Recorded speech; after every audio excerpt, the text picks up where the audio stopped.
BEd online classes में आपका स्वागत है। जैसा कि मैं आपको बीएड फर्स्ट ईयर का paper education policy school leadership and management पढ़ा रहा था। इस पेपर में पिछली कक्षा में हम लोगों ने संशोधित राष्ट्रीय शिक्षा नीति 1992 को पढ़ा था, जो पूर्व की राष्ट्रीय शिक्षा नीति 1986 की एक पर चर्चा थी। उस संशोधित राष्ट्रीय शिक्षा नीति 1992 के गुण और दोषों की चर्चाएं पिछली कक्षा में हो चुकी थी। आज उसी क्रम में आगे बढ़ते हुए मैं आज आपको उसी पेपर में अगले टॉपिक के बारे में कुछ बताऊंगा।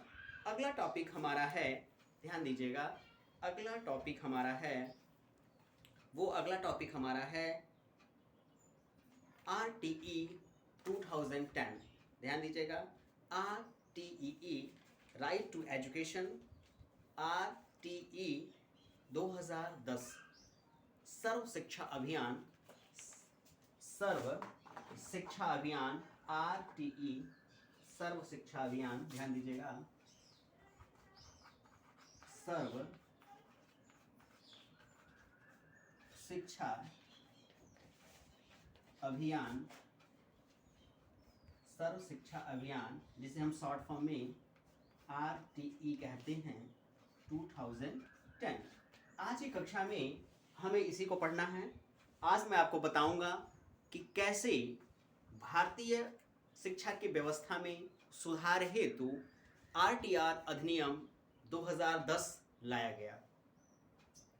RTR अधिनियम 2010 की चर्चा करने से पहले मैं कुछ सामान्य बातें आपके को इसके बारे में समझाऊंगा, बताने का प्रयास करूंगा। जैसे कुछ महत्वपूर्ण बातें इसमें जानने योग्य हैं। ध्यान दीजिएगा, जानने योग्य हैं। जैसा कि मैंने पिछली कक्षा में राष्ट्रीय शिक्षा नीति को पढ़ाते हुए आपको बताया था कि कैसे राष्ट्रीय शिक्षा नीति 1986 का क्रियान्वयन और निर्धारण करते समय एक लक्ष्य रखा गया था कि भारत की शिक्षा की व्यवस्था के सुधार हेतु जो प्राथमिक शिक्षा की व्यवस्था हर हाल में सुनिश्चित की जाएगी।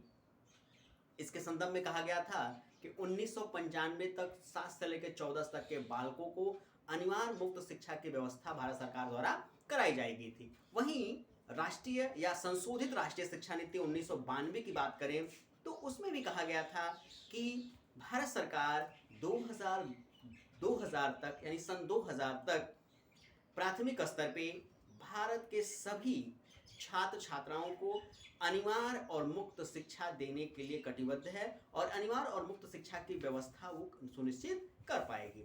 लेकिन तमाम संशोधनों, तमाम अड़चनों, तमाम अव्यवस्थाओं के बाद यह स्थिति निर्धारण नहीं हो पाई और एक समस्या उत्पन्न हो गई कि वो 2000 का जो लक्ष्य था वो भी भारत सरकार ने पूरा नहीं कर पाया। लेकिन स्थितियों में कुछ परिवर्तन आया, एक संवैधानिक क्रम चला। संवैधानिक क्रम चलने के दौरान अगर हम कहें तो एक लंबा समय कांग्रेस का शासन रहा, एक योजना, उसके बाद वही पंचवर्षीय दूसरी योजनाओं में, यानी हम बात कर रहे हैं सन 2009 की। ध्यान दीजिएगा, हम बात कर रहे हैं सन 2009 भारत सरकार सन 2009 हम बात कर रहे हैं सन 2009 की शिक्षा का अधिकार अधिनियम। ध्यान दीजिएगा, शिक्षा का अधिकार अधिनियम सन 2009, शिक्षा का अधिकार अधिनियम 2009, शिक्षा का अधिकार अधिनियम, राइट टू एजुकेशन एक्ट 2009। ध्यान दीजिएगा, राइट टू एजुकेशन एक्ट 2009, शिक्षा का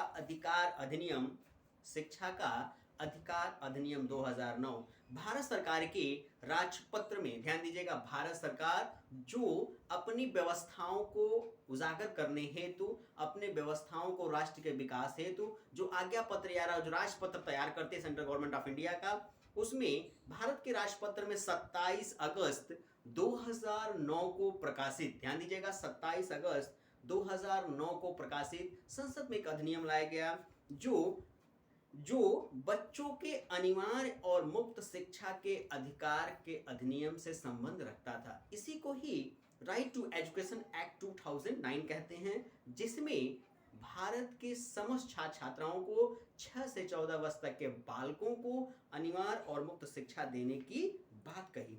कहा गया कि 6 से 14 वर्ष तक के बालकों को अनिवार्य और निःशुल्क, ऐसे कह सकते हैं निःशुल्क और अनिवार्य शिक्षा प्रदान करने हेतु भारतीय, ध्यान दीजिएगा, हेतु अधिनियम भारतीय गणराज्य के 60वें वर्ष लोकसभा द्वारा निम्न अध्यादेश लोकसभा में पारित किया गया, और यही हमारा था राइट टू एजुकेशन, शिक्षा का अधिकार अधिनियम 2009।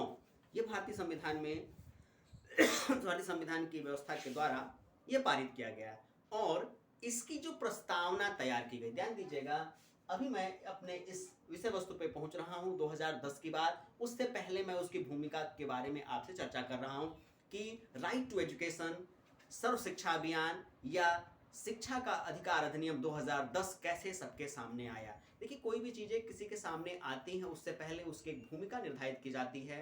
भारतीय संसदीय व्यवस्था में एक क्रम निर्धारित किया जाता है। भारत सरकार एक अधिनियम पत्र निर्धारित करती है, उसको संसद में लेके जाती है, दोनों सदनों में वह अधिनियम पास होता है, संवैधानिक संशोधन किया जाता है। इन तमाम प्रक्रियाओं के बाद राष्ट्रपति के पास प्रतिवेदन के लिए भेजा जाता है।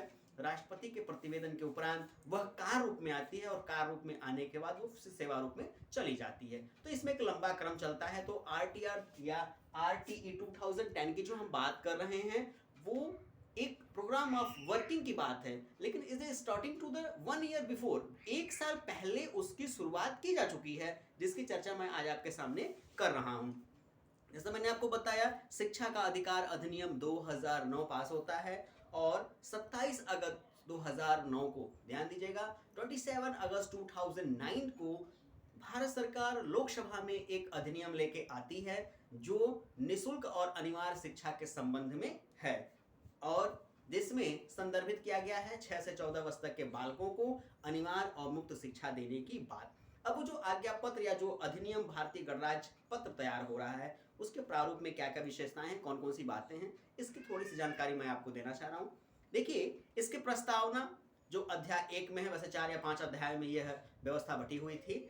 इसकी प्रस्तावना में ही पहली बात कही गई थी कि इस अधिनियम में 2009, इस अधिनियम को 2009 जाना जाए, और इस अधिनियम को बच्चों के निःशुल्क और अनिवार्य शिक्षा का अधिनियम माना जाए, 2009 के नाम से ये जाना जाए। इसमें कहा गया कि जम्मू और कश्मीर राज्य को छोड़ के, ध्यान दीजिएगा, जम्मू और कश्मीर राज्य को छोड़ के भारत के समस्त या भारतवर्ष के समस्त क्षेत्रों पे यह व्यवस्था लागू होगी। वहीं यह भी कहा गया कि यह केंद्रीय शासकीय राजपत्र में नोटिफाई होने की तारीख से प्रभावित होगी, मतलब जैसे गवर्नमेंट ऑर्डर कर देती उसी दिन से वो कार्य रूप में अपना आ जाएगी। ये पहली बात कही गई थी इसके प्रस्तावना में। वहीं आरटीई 2009 की प्रस्तावना में दूसरी बात कही गई है कि उपयुक्त सरकार का अर्थ, उपयुक्त सरकार का मतलब जिसको कार्य रूप में इसे ले आना है, केंद्रीय सरकार अथवा संघीय सरकार जहां विधानसभा नहीं है, यानी केंद्र शासित राज्य के प्रशासक के द्वारा स्थापित एवं संचालित स्कूलों से संबंधित। दूसरी बात वहीं कही जा रही है कि ऊपर के क्लॉज एवं खंड में बताए गए स्कूल, जैसे किसी राज्य या संघीय क्षेत्र में स्थापित सरकारी या गैर सरकारी स्कूल। दूसरा, कैपिटेशन शुल्क का अर्थ इस प्रकार का दान व अंशदान के भुगतान के द्वारा जो अधिनियम में सूचित के अलावा लिया जाता है। तीसरा बात इसमें कहा जा रहा है, बच्चा का अर्थ है 6 से 14 वर्ष तक का, अर्थात उसमें बालक और बालिका यानी स्त्री और पुरुष दोनों शामिल हैं।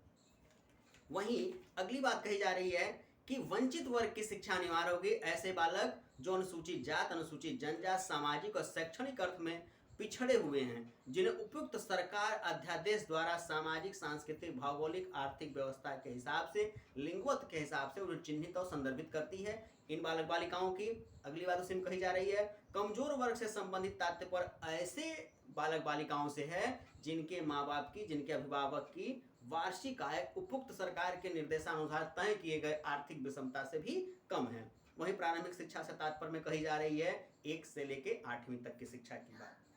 वहीं बच्चों के संबोधन में कहा जा रहा है अभिभावकों के संबंध में कहा जा रहा है कि अभिभावक इस कार्य में सहयोग करेंगे। यदि किसी प्रकार की बाधा वो उत्पन्न करते हैं तो वो उस व्यवस्था में हस्तक्षेप करने के दोषी हो जाएंगे या पाए जाएंगे।